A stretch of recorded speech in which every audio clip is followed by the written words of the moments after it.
Meus queridos, voltando à nossa contextualização histórica com a história do Brasil. Segundo o período histórico Brasil Imperial, nós temos a vinda da família real para o Brasil em 1808. A partir disso, nós temos o quê? A formação da elite dirigente. Basicamente, o que foi que aconteceu? Quem era elite no Brasil colônia não era mais elite. Porque houve um racha entre Portugal e as principais potências da época, principalmente a Inglaterra. Aí o que aconteceu? O povo veio fugido para a colônia.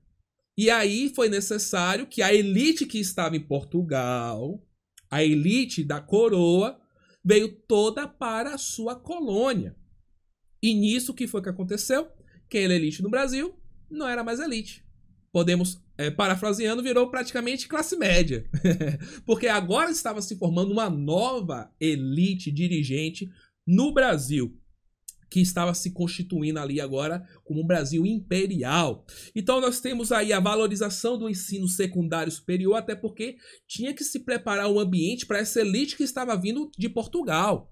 Então há essa valorização. As aulas régias, que era para aquela antiga elite do Brasil colônia, passa a ser a primeira forma de ensino público para o Brasil, porém não era para todo o público. Havia um público seleto que tinha as aulas régias. Com a vinda da família real, nós também temos a criação das escolas normais, da Biblioteca Nacional, a criação de escolas para meninas nas vilas mais populosas, a criação de escolas públicas, leigas, até porque houve um racha entre o Estado e a Igreja, e gratuitas. E aí nós temos a permanência da tendência liberal tradicional nos mesmos moldes, com uma única diferença. Que diferença era essa? A versão leiga, ou seja, uma versão que não era mais conduzida pela igreja. Não era mais conduzida pela igreja.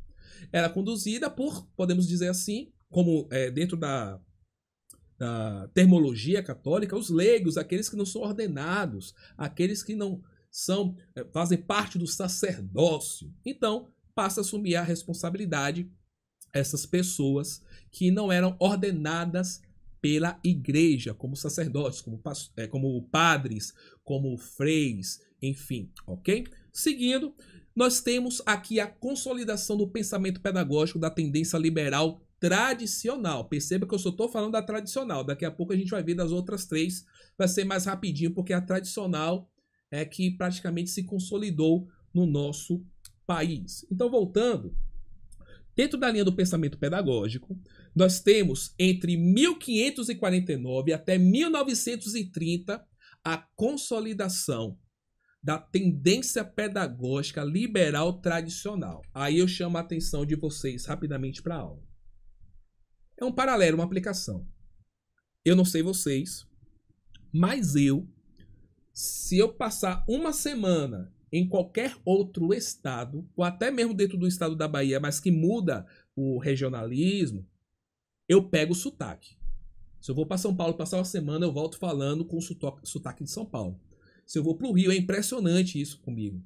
Eu pego o sotaque fácil dos outros. Muito fácil, muito fácil, muito fácil. Tem pessoas que é assim como eu. Eu estou dando esse exemplo para vocês compararem.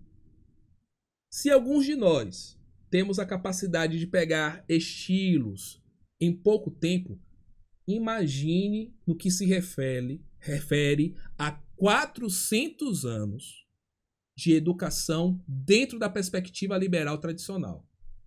Será que, mesmo em pleno século XXI, a gente não tem nenhuma influência dessa tendência que perdurou ativamente, sem concorrer com outra tendência, por 4 séculos?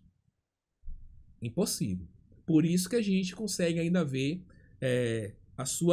algumas evidências do pensamento pedagógico, da prática, da forma de enxergar o conteúdo, da forma de enxergar a relação do professor, da forma da gente perceber como é a perspectiva de aprendizagem, a epistemologia em si, o tipo de conhecimento. É possível enxergar a ênfase da pedagogia liberal tradicional ainda em tempos atuais, justamente por causa disso. Foram 4 séculos. 4 séculos de efetiva presença dessa tendência. Então, acabou sendo consolidado, exatamente, está consolidado essa tendência. Qual é a linha desse pensamento pedagógico? ênfase aos métodos, às formas, compreendendo verificação do estudo, correção, repetição, explicação, interrogação e ditado. Pelo professor, o estímulo ao desafio, à competição. Isso, a competição, o desafio, era considerado na perspectiva da tendência liberal tradicional como um instrumento didático para a aula. O professor assume o papel de apenas professor expositor. A didática é entendida como uma metodologia de ensino, um conjunto de regras e normas prescritivas visando a orientação técnica do ensino e do estudo, alicerce de uma tradição didática centrada no método e não nas pessoas e em regras de bem conduzir a aula e estudo, ação principalmente desvinculada de qualquer tipo de realidade, principalmente a brasileira. E aqui, meus queridos, começam as primeiras mudanças. Início do século XX.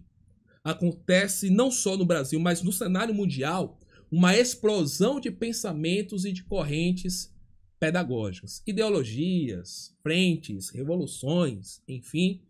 Isso toma conta do mundo e acaba movimentando formas de se pensar, formas de estabelecer teorias, ciências, epistemologias, e não foi diferente com as tendências pedagógicas. Então, a partir de agora, é quase que impossível, mas a gente consegue perceber os detalhes e tentar marcar determinado período, a partir do início do século XX, de algumas tendências, algumas marcas dessas tendências.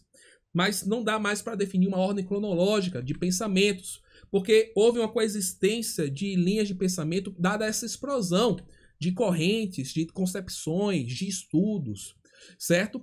E a gente pode, principalmente dentro desse contexto, definir as suas principais características. Então vamos agora compreender, para encerrar nossa aula de hoje, as outras 3 tendências liberais para fechar esse bloco de teorias não críticas, ok? Vamos lá para a tendência liberal renovada progressivista ou progressiva. Já coloca essa observação aí, tá? Tendência liberal renovada progressivista ou progressiva. Principais características. O papel da escola é de promover a satisfação dos alunos em relação aos interesses por eles apresentados, mas também de atender às exigências da sociedade. Tudo isso num processo onde todos participam ativamente da construção do conhecimento, recebendo-o e promovendo. Então aqui já começa a mudar a perspectiva sobre o que é a escola, até porque ela começa a se consolidar de fato enquanto uma instituição necessária para a sociedade e ela passa a ter uma função social, ok? Seguindo, os conteúdos de ensino. Qual é a perspectiva sobre eles dentro da tendência liberal renovada progressivista ou progressiva? Os conteúdos de ensino são aqueles gerados a partir de experiências, da vivência e convivência social, das pesquisas, entre outros.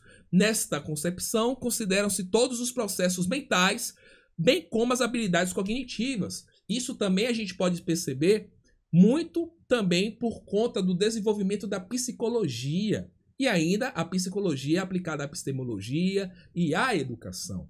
Então aqui a gente tem uma grande diferença entre a tradicional da renovada progressivista. Qual é a diferença? Lembre-se que o ensino, o método, os conteúdos eram totalmente descontextualizados da realidade da criança, do estudante. Não importava a experiência dele. Era definido o currículo e esse currículo era prescrito para ser seguido, independente da experiência, independente da realidade.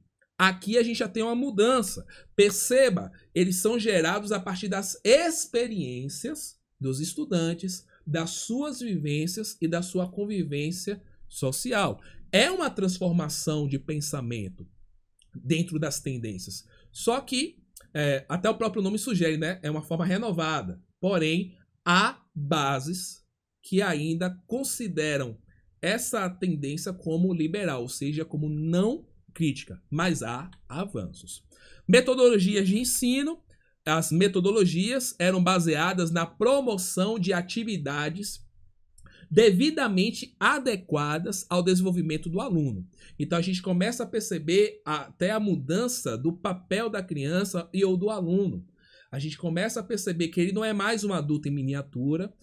A gente começa a perceber que as crianças, ela tem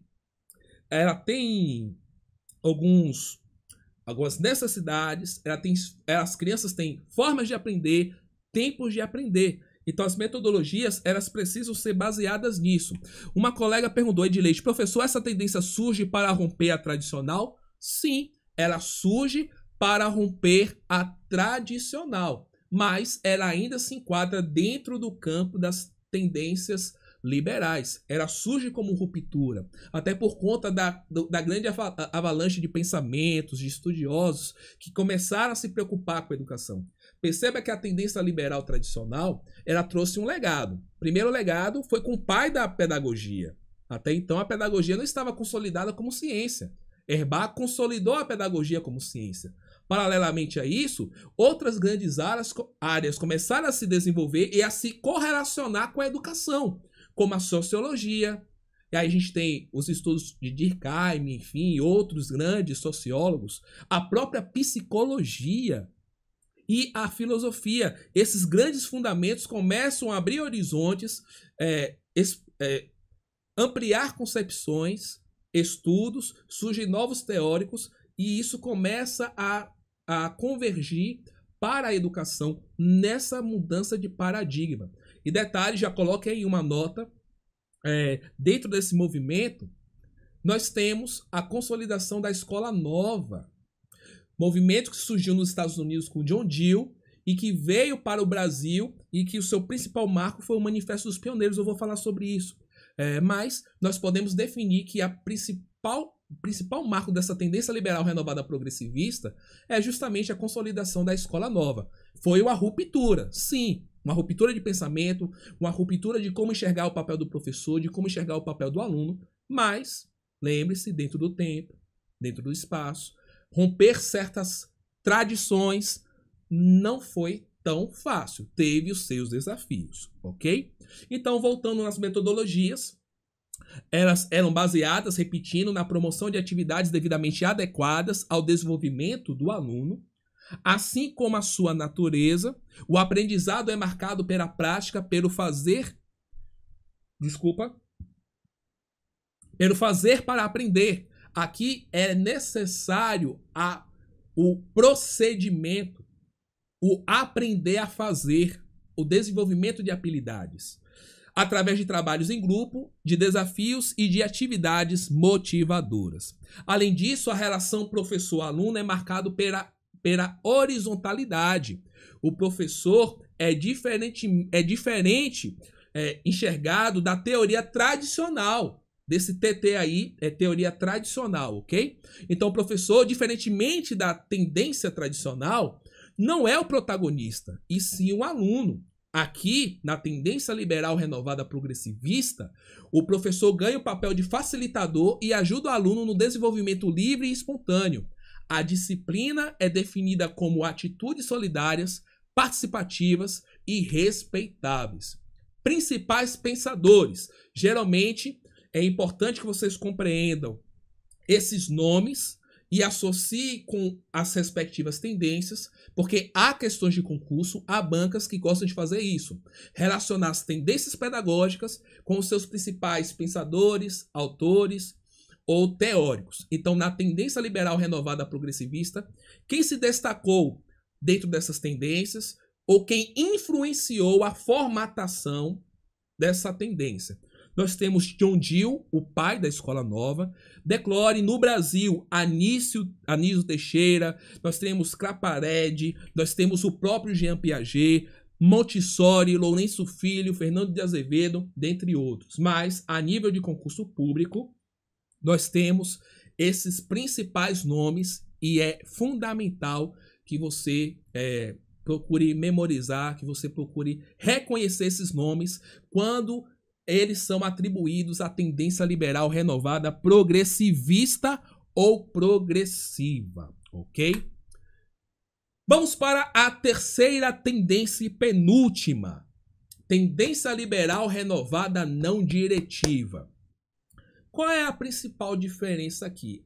A abordagem epistemológica, certo? Quando a nossa terceira aula dentro do meu cronograma é já para abordarmos os fundamentos epistemológicos, as teorias da aprendizagem, o inatismo, o comportamentalismo, o construtivismo, ok? E dentro da tendência liberal renovada não diretiva, ela também é influenciada por esse movimento, ok? Só o que muda é o seu principal referencial teórico, seu autor, e também muda a epistemologia, muda a forma de compreender o conhecimento. Por quê? Nesse contexto, o principal marco é a criança, ela não é uma tábula rasa. A criança nasce com tudo dentro dela. O que ela precisa é de apenas estímulos para que tudo que já está dentro do seu inconsciente, dentro da sua estrutura cognitiva, possa se manifestar. Então a abordagem epistemológica é outra.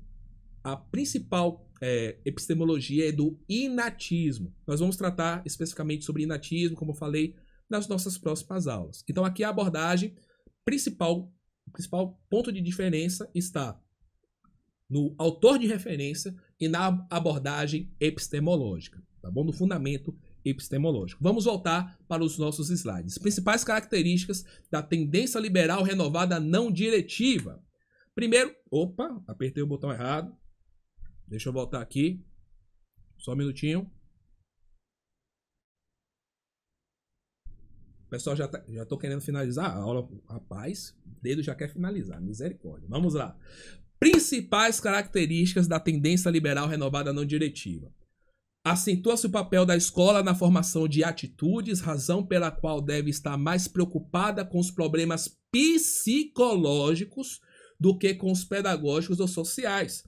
Até porque, pense comigo, se o principal foco de entendimento, o fundamento epistemológico é o inatismo, ou seja, a criança já nasce com todo o conhecimento, o que ela precisa de estímulo, então o foco deve ser a compreensão psicológica de como fazer com que essa criança coloque para fora aquilo que ela já tem dentro dela.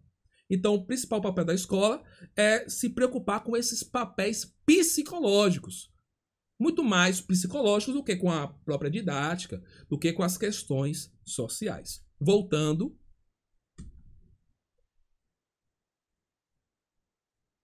Acabei voltando slide de novo. Só um minutinho.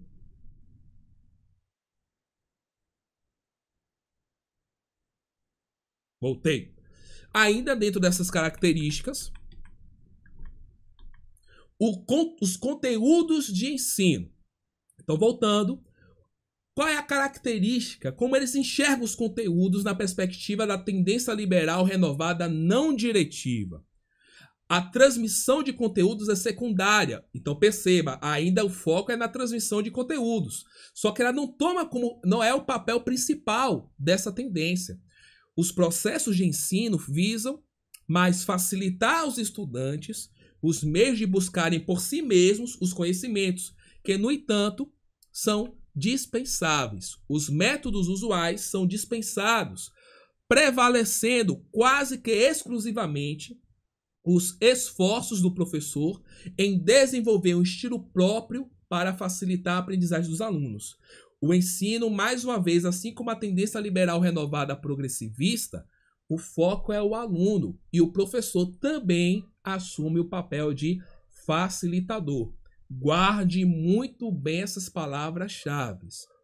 Papel do professor nas tendências renovadas, papel de facilitador. Qual é o centro do processo? O aluno. Guardem muito bem essas expressões. Continuando. Quais são os pressupostos de aprendizagem? Como é o modo de aprender? A motivação resulta do desejo de adequação pessoal. Dentro dessa adequação pessoal, há uma busca da autorrealização por parte do próprio aluno. Então, isso é interno.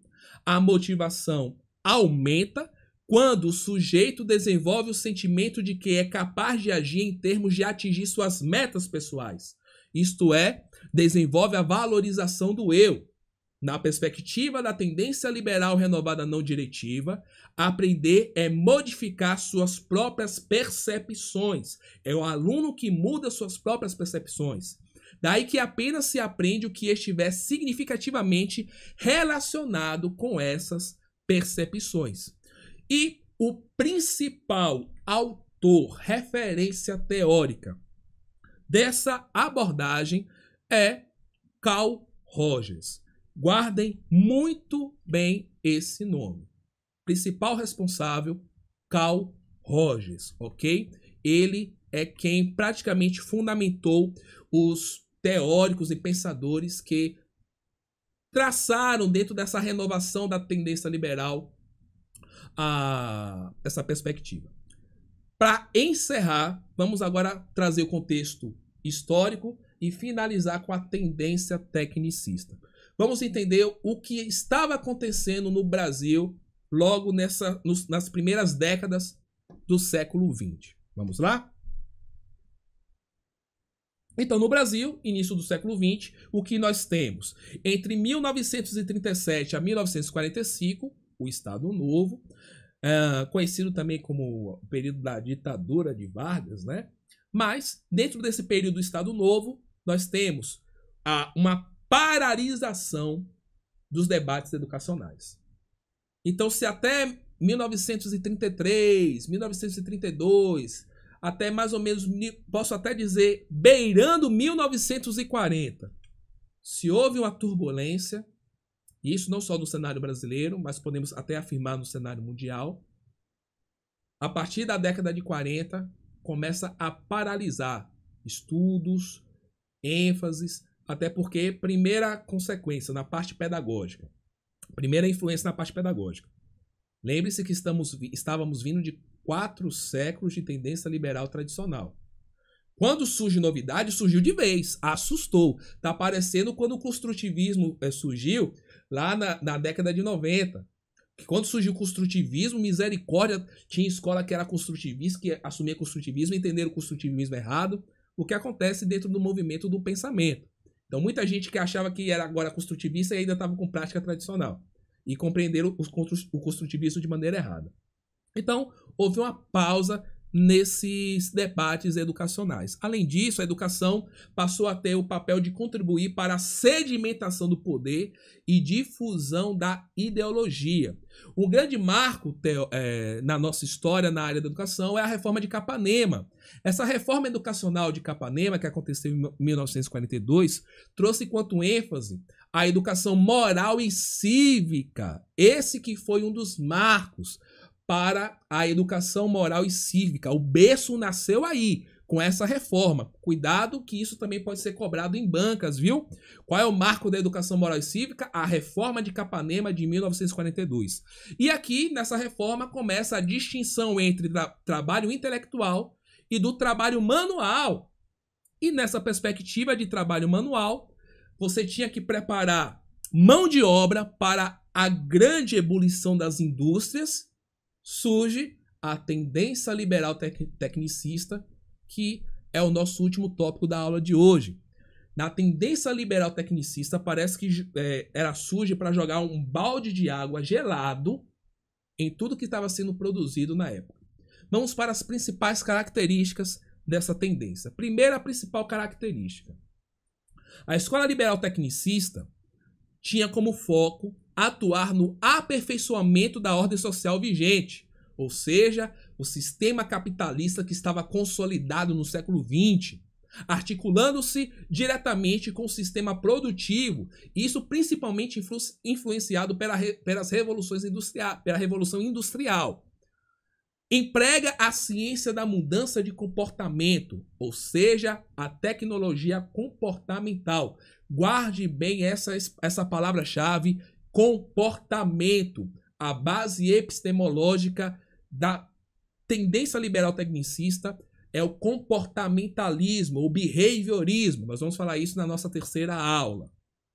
Seu interesse principal é produzir indivíduos competentes para o mercado de trabalho, não se preocupando com as mudanças sociais, até porque, com tanta explosão de indústria, era necessário preparar a mão de obra para esse novo cenário que estava se consolidando no país. Então, nós precisamos ofertar um ensino técnico, um ensino que modele as pessoas para desempenhar o seu papel para o mercado de trabalho. E aí surge aquela expressão que até hoje é utilizada. Até algumas expressões quase que ditado popular que a gente escuta até hoje. Olha, não existe falta de trabalho. O que existe é falta de mão de obra qualificada, porque trabalho tem. O que não tem é mão de obra qualificada. Essa expressão, esse pensamento, ele surge justamente dentro desse período, a partir da década de 40 do século passado, do século 20, porque houve a necessidade, porque houve a expansão da indústria e era necessário preparar a mão de obra para esse contexto. Então, essa expressão que nós falamos hoje, o que falta é mão de obra qualificada, é fruto, a gente tem essa herança da tendência liberal tecnicista. Vamos voltar para encerrarmos a nossa aula. Então, ainda nesse contexto, nas suas principais características, nós temos alguns pressupostos básicos. Guardem também essas expressões, tá bom? Que depois será compartilhado os slides da aula de hoje, lá no nosso ambiente do Google Sala de Aula, e vocês podem fazer a referência melhor com calma nas suas anotações. Neutralidade científica, ou seja, não há envolvimento afetivo entre quem ensina e quem aprende, porque deve haver neutralidade. Segundo ponto, a tendência liberal tecnicista é inspirada nos princípios da racionalidade, eficiência e produtividade. Busca pela objetivação do trabalho pedagógico e é nesse período, diga-se de passagem, que é fomentado que hoje nós temos estruturado a nível de planejamento.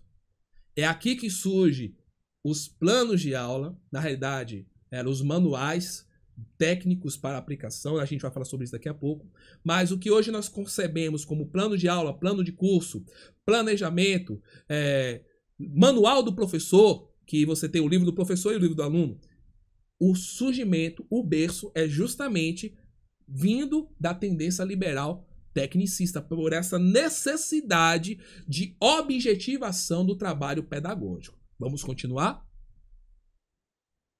Seguindo, na escola instala-se a divisão do trabalho sobre a justificativa da produtividade. Nisso, contribui-se para o parcelamento e fragmentação do processo. Essa marca que nós temos de disciplinas fechadas de acordo com seus respectivos conteúdos, nós também temos essa herança da tendência liberal tecnicista, ou seja, o que é da matemática, da geografia, o que é da língua portuguesa, e esse ensino fragmentado, nós temos como influência a tendência liberal tecnicista. Voltando, distanciamento entre quem planeja e quem executa, até porque o professor não planeja nada, ele apenas executa o planejamento que é dado a ele, e o foco está nos processos e não nas pessoas. Dentro das características principais, qual é o papel do professor? Se nas tendências renovadas o professor era um facilitador, aqui ele perde a sua identidade. Ele é apenas um técnico. Ele é responsável por organizar as condições de transmissão do conteúdo e é administrador dos meios sofisticados de ensino. Ele é apenas um executor. Ponto final. Seguindo, qual é o papel do aluno? O aluno é um receptor da informação e não participa da elaboração da proposta. Volta àquela visão de aluno receptor. A gente não tem que se preocupar com as suas necessidades. Ele tem que ser modelado para a necessidade do mercado de trabalho. Parecido com a base epistemológica e a base que foi constituída a pedagogia tradicional. Relação docente-discente é estritamente técnica. A metodologia é apenas instrumental. A didática centra-se na organização racional do processo de ensino, no planejamento formal, na elaboração dos materiais instrucionais, nos livros didáticos descartáveis ou até mesmo consumíveis. O ensino das disciplinas é reduzido à sua dimensão técnica, reafirmando a neutralidade científica. O processo passa a definir o que os professores e os alunos devem fazer e como farão. O ensino se baseia na disciplina, que é racionalizado e puramente mecanicista. E o processo de ensino é centralizado por elementos de entrada, processo, saída e feedback. Para finalizar nossa aula, vamos compreender o contexto dessa tendência liberal tecnicista. No Brasil, a pedagogia tecnicista se inicia na década de 1950 do século passado, mas ela se consolida no período do regime militar. A marca pedagógica do período do regime militar é a tendência liberal tecnicista, tá bom? Mas ela surge no início da década de 50. Aqui, como fundamentos epistemológicos, as abordagens comportamentalistas, ok? Behavioral e essa abordagem psicológica, epistemológica ganha força. Dois principais nomes que nós vamos ver na nossa terceira aula, John Watson e Skinner. O desenvolvimento do sistema S surge nesse período, SESI, SENAI, SENAC, porque era necessário preparar a mão de obra para esse contexto de indústria, de comércio, de prestação de serviços, e aí se desenvolve o sistema S, os telecursos, que o foco não era simplesmente a educação, que hoje nós chamamos de educação básica, mas o foco também era o ensino voltado para as técnicas, para a profissionalização. É uma marca desse período aí, a partir da década de 60 e 70. A educação e a escola e ensino são concebidos como investimentos para a carreira profissional. E na nossa próxima aula, nós vamos trabalhar com as tendências progressistas. Lembrando os nomes: pedagogia libertadora, pedagogia libertária e a pedagogia crítica social dos conteúdos.